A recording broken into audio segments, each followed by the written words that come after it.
Welcome back, Shalloners. Today we're going to be talking about two celebrities, using the term a little loosely, that we normally don't cover on here because celebrity. Morgan Stewart and Dr. Phil's son, Jordan McGraw. Why are we talking about them? Well, they are engaged, and for a lot of her fans, this seemed to come out of like nowhere. Like people weren't really aware that they were even dating, and if they were, like certainly not as seriously as it was. And I'm wondering if that's not exactly a coincidence, because we're not just going to break down their engagement, which is strange. We're going to talk about how we can benefit from this. What do you do to avoid settling? How do you move on after you had kind of the love of your life and there's someone else presenting themselves and you know that they're great, but there's just maybe something missing? How do you not settle? We're going to break it all down. But first, just want to remind you guys to check me out on Instagram. You guys voted on this topic. I love it when you weigh in. Follow me on there at ShallonXO. It's wonderful. Also, find me on InfStream. It's a sexy new platform. That sounds like it's a porn site. It's not. It's a new platform that we can talk about like hookup topics and like girl things that YouTube won't let us talk about on here. Annoying. We've got a kissing tutorial up there. We've got some super raw and vulnerable story times about my family and my history and virginity loss and stuff like that. And this week we're going to be doing a hand job tutorial, and next week a no job tutorial, because we need to know. So it's a great ad-free platform. It's only $2 a month. I mean, where else can you learn how to S&D for $2? Awesome. So let's talk about Morgan and Jordan. So Morgan used to be on that show Rich Kids of Beverly Hills, right? The shows Bravo has on, they blow my mind, because to me, it's the who's who of Nobody Cares. People are like, oh, do a video on Vanderpump Rules. I'm like, why would I watch a show about waiters? Not that there's anything wrong with a waiter. I was a waiter, but I was never like, this is so interesting. People should know more about my life. I've never gone to a restaurant and been like, I wonder what's happening back in the kitchen. But like on a personal level, no, I'm like, what the fuck's happening back in the kitchen with my bacon cheeseburger? That's what I want to know. Where's my lobster mac and cheese? I don't care who's sleeping with who. I want my food.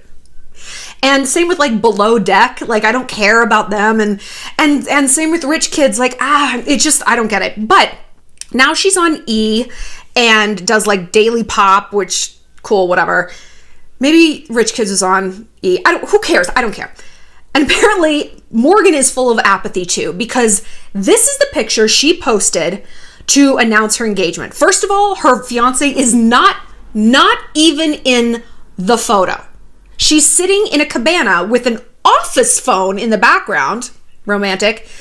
The ring is on her finger. She's laughing. And the caption doesn't even say I'm engaged. It just says fireworks. Look, I'm not about those basic bitch like engagement announcements where they're like, I said yes, but at least it's like, okay, she's excited. She's on board with this. I married my best friend. You're my best friend. Like that's how it should be. You know, it's cheesy, but like this is how we are. Jordan posted a picture where Morgan looks like a polite hostage. Also in a very messy cabana. She's sitting there. Her body language, girl, this ain't it. This ain't it. Shoulders humped. Eyes down, uncomfortable smile that doesn't touch her eyes, not like we would know because she has her sunglasses on, arms crossed, legs crossed away from Jordan. Body language does not lie. 98% of communication, 98 is nonverbal. Don't believe me? Check this out. Yeah. Go ahead. Versus, yeah, go ahead. Those are two very different messages with identical phrasing. So we always have to kind of ignore what someone's mouth does and we have to look at what their body language does. And this is terrible. People's knees, hips, and feet point towards what they want. And this is like very good if you're out at a bar. Sorry, I've got like one hair that's sticking in my eyebrow. This is good if you're out at a bar and you don't know if a guy likes you. If his hips, like if his wiener... Sorry, I don't know why I said wiener. Is like pointed towards you. That's good. Like, you know when guys like hang their thumbs in their jean pockets? That's because their hands are subconsciously pointing towards their wiener. They're like, I'm a man. It's right here. Not gonna suck itself. You know, that's like it's unconscious. And when they do that, they're trying to get a woman's attention. They're like peacocking around. Emphasis on the cock.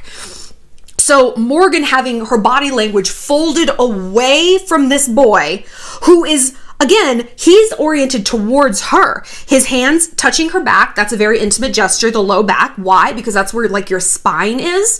And so we don't let a lot of creatures touch our spine. Like the important parts of our body, we keep very kind of like off limits. Like people want to touch our arms because we can survive without an arm. We can't survive without a spine, without a liver, without a heart. So we keep these things very isolated. So when we allow someone to touch us there, it's significant. He's got a hand moving towards her knee, again, a sexual center. And his hips are pointed towards her. And he's also looking at her. He's looking at her and smiling. She's doing none of these things. This ain't good. This, brother, this is far from good. Poor Dr. Phil. You know I love Dr. Phil. I mean, I love Dr. Phil. My mom asked me a few months ago, she's like, who do you think has been like most influential over your life outside of like your family and friends? And I was like, Kim Kardashian and Dr. Phil. She's like, I have to make a call to our estate lawyer to cut you out of the will. But he is a genius. He is a genius. He has made my life so much better and influenced a lot of the stuff that I tell you guys. And he's like so happy and blah, blah, blah. So Morgan married her Rich Kids of Beverly Hills co-star Brendan Fitzpatrick in 2016, and they divorced in August 2019, or September 2019, whatever. So it was a pretty quick marriage. And she said at the time, Brendan and I spent 6 wonderful years together, but we made the difficult decision, blah, blah, blah, to go our separate ways. Okay, not interesting. This is what she said about Jordan in March. And in March, they confirmed their romance. March. It's July. So either this was a very quick courtship and engagement, or they were together before that and she was keeping it like on the DL, maybe because she was like, not super into it or whatever. So this is how she described Jordan. We dated 10 years ago for a year, and then he broke up with me because he was like, I'm not down with you, bitch. And then I went on to obviously have another relationship, like her husband, Brendan. Yeah. If I got back together with somebody, which I've done, that's not how I would describe them, especially if this was 4 months before I was going to be engaged to them. Like, love would ostensibly be underway at that point. I would be like, you know what? Timing is everything, and it didn't work then. I wouldn't be like, oh, he negged me and called me a bitch. Like, that maybe hints at some residual either bitterness or, I don't know, man, something, but not something good. Be like, and we got back together, and it's just like, it's the way it always was, but better and new because we matured. We're in a different place. Like, I would just have a lot to say that's gushy and positive, and Morgan didn't.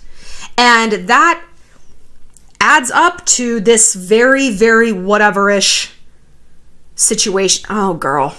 I don't think these two are going to make it down the aisle. I think it's going to break Dr. Phil's heart, and I can't think of anything worse in this world than having Dr. Phil as an enemy, or that wife of his, Robin. Oh, you don't mess with Robin. You see those veneers? She will bite through your throat. But Morgan's personal love peccadillos, not really our problem. We are our own problem, and we got plenty of problems. Settling is so rampant. I've said all the time, we're in the golden age of a few things. Fuckboys, TV shows about tuna and storage units, and settling. Why? Why? With women having more rights, more freedoms, more voice, more agency in the world than ever before, why the fuck are we still settling for dudes? Well, it's hard to outrun history. And the history of being a woman is you take what you can get. How dare you say something isn't good enough? You need to have a beggar's mentality. And what is a beggar? Small, meek, polite. Oh, thank you. Are these scraps? Oh my gosh, oh, thank you. I barely exist unless this other person in their infinite charity allows me to exist. I am very like attuned to the homeless. Like that's like my cause. It like just tears my heart up. I can't stand. I mean, we did the fundraiser for the homeless mama. We got her into housing. It was wonderful. But I wonder, now that I like say it, I wonder if that relates to how I feel and how so many of us feel as a woman, like invisible until we're allowed to exist, meek and feeding off just the scraps. You may have my wiener for a blowjob. I will allow you to suck my dick tonight. Oh, thank you. Well, I'm not a beggar anymore. I'm rich. in a lot of different ways, but mostly in spirit, also financially. No, I'm just kidding. But like, I have abandoned that beggar's mentality. Why and when? When I settled. I've been in relationships where I let that mentality absolutely fuel everything that I was doing. I've said before that like, I used to date, I wasn't dating, I was casting. I was casting the role of boyfriend in Shallon's life. Okay, up next we have an unemployed stand-up comedian who chain smokes. Yeah, no, you'll do. You want the job? Sounds good. Great. Please just love me. I rarely asked myself, do I like him? What does he bring to my table? What am I getting out of this? That really wasn't a consideration. I couldn't be alone. I mean, the irony was I was always alone because I was giving off just like wave after wave of desperation, you know? And desperation is the strongest smell in the universe. Desperation is the strongest smell in the universe. Guys can smell it a mile away. And you know what? Females can smell it too. You don't want to be friends with like that weird desperate girl in math class, you know? It's a weird like tribe mentality thing. We don't like it. And so everything changed once oh my God, this guy, we dated for like a year and a half and he was the epitome of settling. He was so mean to me. He like negged my family. I brought him out to California. I'm from a beautiful place and my family is so sweet. You could say they're like genteel Southern people and you could say anything to them and they'll be like, sure. You could be like, you know who sucks? The Russians. And they'd be like, okay, you know, they're just polite, you know, and they just go with the flow. And he was so rude to them, but I couldn't be alone. And I couldn't admit that like, maybe this person wasn't checking all my boxes. I mean, I wasn't doing a lot, but it was the saddest thing. But I had to get that far into the relationship to prove to myself why settling isn't for me, why it's not for any of us. But here's the thing with settling. Very rarely, well, no, I'm not going to say that. No. Very often do we settle. So what am I saying? We can settle for people who are infinitely terrible, but we also settle for people who are actually empirically very awesome. Very awesome. One relationship in which I settled a long time ago, he was and still is an incredible person. An incredible person. Hot, rich, smart, sweet. And I was just miserable in that relationship. I was miserable. And it wasn't anything he was doing and it wasn't anything I was doing. It was just not a fit. And this is what I learned. Someone can be good, someone can be great, but they're not great for you. And we as humans, and you know, in modern society, we're taught to evaluate things on a rubric, on a scale, 1 through 5 stars, A, B, C, D. No, you don't get an E. A, B, C, F, D, F. It's been a long time since I've been in school. We're used to grading things. And I looked at him on paper. I was like, you are an A+ human being. But it's not about what he is. It's about how we feel. I felt C- in that relationship. It just wasn't a fit. We didn't have a lot of chemistry. We didn't have a lot in common. We had no mutual hobbies. We didn't like to recreate the same way. Like on the weekend, he wanted to like stay home and play video games. I wanted to go out to parties. Like we were just not the same. And that's when I realized it's not what he is on paper, it's what he is internally. I might be with an A+ guy, but I feel C-, and C's might get degrees, but not in my life. Not in my romances. That's not how this is going to work. And then we settle with absolutely shitty dudes, the shittiest dudes in the world. He might be a D+ on paper, but then sometimes they make us feel D+ also, right? But sometimes they make us feel A+. Sometimes you're with the wrong, terrible person and it feels like true love. Do you know why? 2 words. Trauma bonding. Trauma bonding. We date people who remind us of our most difficult parent, right? And when we get into these fuckboy cycles, these terrible situationships, I like crack my tooth on my own tooth. I hate that. It's like your jaw comes out of alignment and you like suddenly forget how your mouth works. You're like, oh. Anyway. We date people who remind us of our most difficult parent and that we're pulled towards that, but we're not animals. We aren't driven just by instinct. We're cognizant smart human beings with free will of our own. And so just being aware that like, I know why I like him. I know why I like him, because he's in and out of my life. And when he's in my life, it's like the sun shines on me and no one else exists. But then when he's gone, I don't hear from him for 2 weeks. And that's exactly how my dad was when he would go on business trips, because there weren't cell phones then or whatever. So that's why I'm into this guy. It's not him. It's the memory of what the family dynamic was. So a lot of times, toxic people come along and they feel like true love. They feel familiar. And what is more appealing than familiarity mixed with chemistry?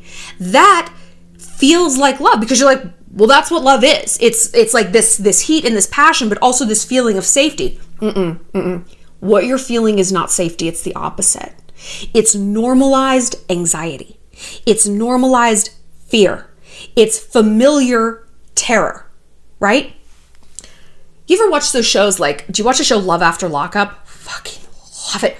Watch it. It is wild. It's wild. And it's about these women, sometimes it's men, who fall in love with prisoners. And the prisoners get out and it's like, I know that once he gets out, Crystal, I know once he gets out, he's just going to be devoted to me. He loves me. You didn't see those letters he done sent me. They were sonnets. They were motherfucking sonnets, okay? And then he gets out of prison, and even though he's like happy to be out, he's like, I never want to go back. I hate it in there. Who doesn't hate prison? That's exactly where they end up, because that's what's familiar to them. They would rather feel familiar in a shitty situation than feel unknown and vulnerable in a healthy, positive one. Look at how we eat sometimes, right? I know how that bacon double cheeseburger is going to make me feel terrible, but I know how it's going to make me feel. I understand the trajectory of how I'm going to feel. I'm going to feel excited looking at it on the menu. I'm going to feel naughty when I order it. I'm going to feel blindingly distracted, waiting for it to come out the kitchen, just like a crow. And then I'm going to feel gross and guilty and ashamed after I eat it. But I know how I'm going to feel. And I, as a human being, like knowns. I like predictability. Even if the outcome is not going to be great, at least I know it. If I order this kale tofu salad, I don't know how I'm going to feel. Maybe I'm going to feel good while I eat it and then bloated and gross later. Maybe I'm going to hate it. Maybe I'm going to be hungry. Even though all of those worst case scenarios are like, okay, so if you're hungry, you can get other food. This isn't your last meal on earth. If you don't like it, you're not going to the electric chair after this. Just order it. No, we don't like foreignness in terms of outcomes. So we orient away from that and towards what we know. And that's how we end up settling. But if you keep doing what you're doing, you are going to keep getting what you're getting. And like I said, something can be good just in general, but not good for you. Let's go back to these salad metaphors. I love talking about food. I used to be a vegan. I was a vegan for like a year and a half. And morally, I loved it. Physically, it almost killed me. I got so fat. And not just fat, like shapes. I was like Kim Kardashian. Huge boobs, huge butt, but like a snowman. I had no waistline. Why? I wasn't eating like sauteed quinoa. No, I was eating like fake chicken wings, fake this and that, like fake soy products all the time. And soy is it's the most genetically modified product on the market. It is full of estrogen. And my body is really estrogen sensitive. And so I was like, and it was an all carb diet. I was also eating like potatoes, pasta, like beer. Like I wasn't being a healthy vegan at all. And even when I tried to be a healthy vegan, like I finally made the switch, I just didn't, like my body just didn't run well. When I went keto and it's almost like all meat and dairy, I felt good. Like my blood sugar was stabilized. I was awake. I never got like the keto flu. Like, I've talked about keto. I like it.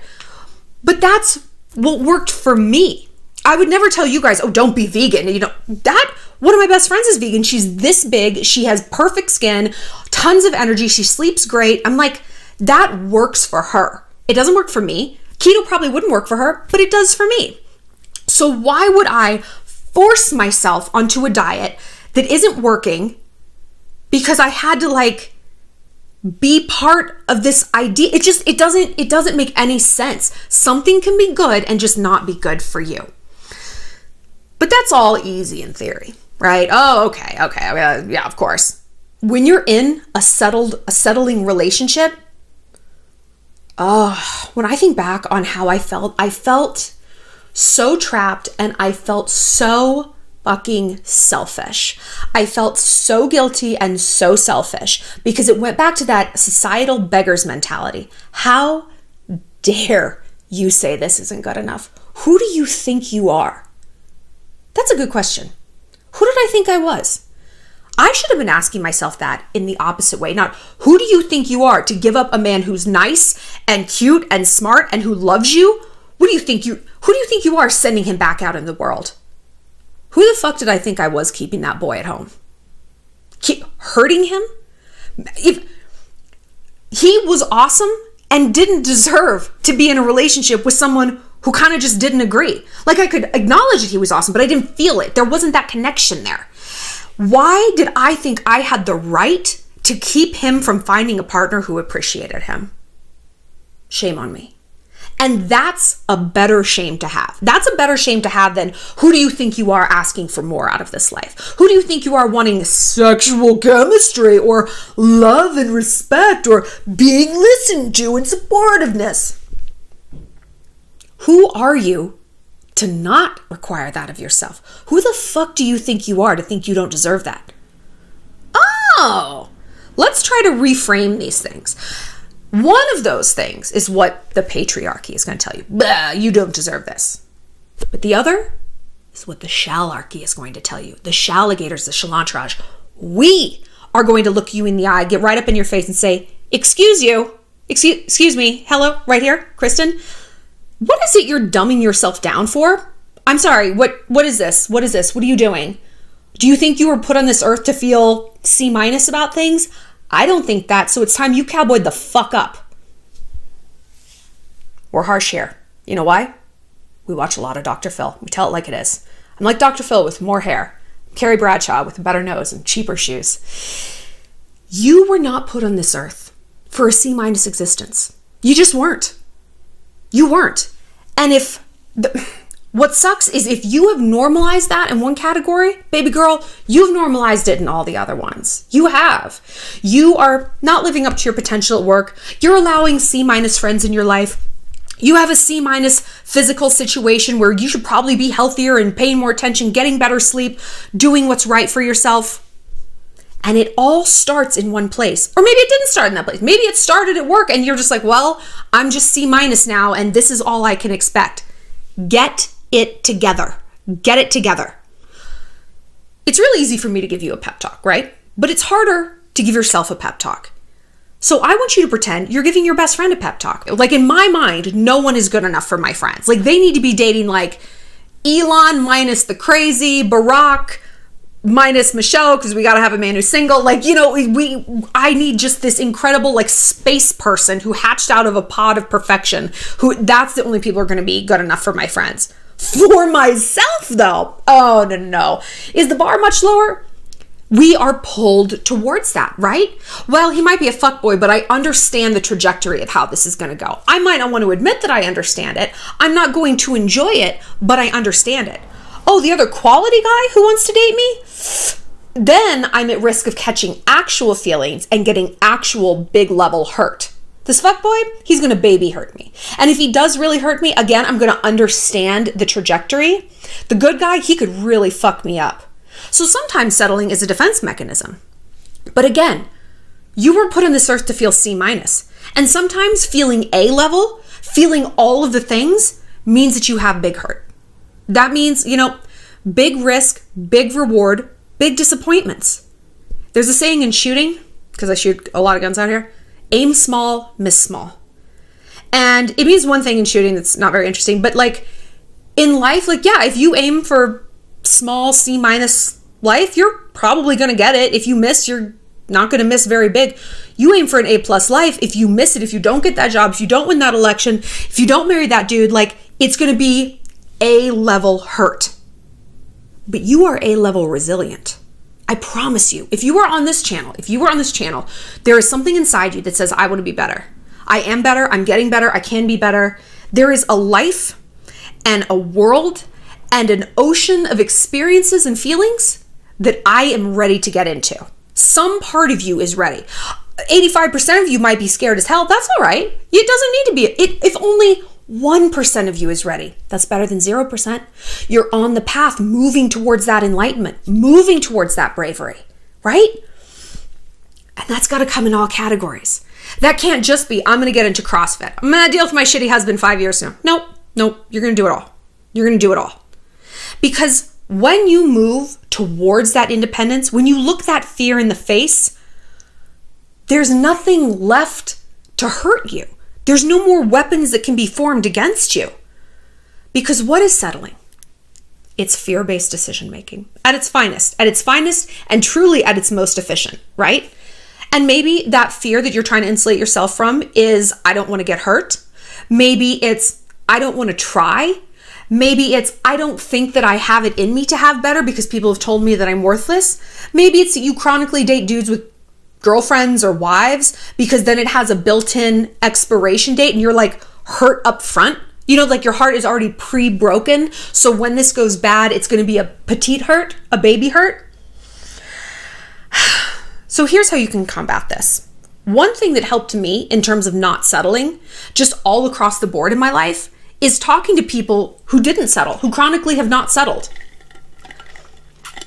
And not just in love, because where you're at, like age-wise or experientially, it might be most people settling.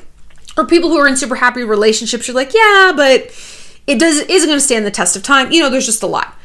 I talk to people who have their dream jobs, or they live in their dream city. They have amazing friends. They have a healthy relationship with their family. They're in a healthy interpersonal relationship. And ask them point blank, how did you craft this dynamic? People love two things. They love to be asked questions and they love to feel like an expert, right? So tap into that. Use that to your advantage. Be like, hey, you are clearly an expert in building a great group of girlfriends. How did you do that? They'll be like, oh my gosh, let me tell you. You know, they're going to love to hear that. Flattery is kind of going to get you everywhere. If you see a friend or your aunt or somebody in your life who has a great relationship, be like, how did you do that? Ask them point blank, how did you avoid settling? I guarantee you, every single person, no matter what category you're asking them about, is going to have a story of when they did settle. And they're going to say, I woke up one day and I realized life is too short.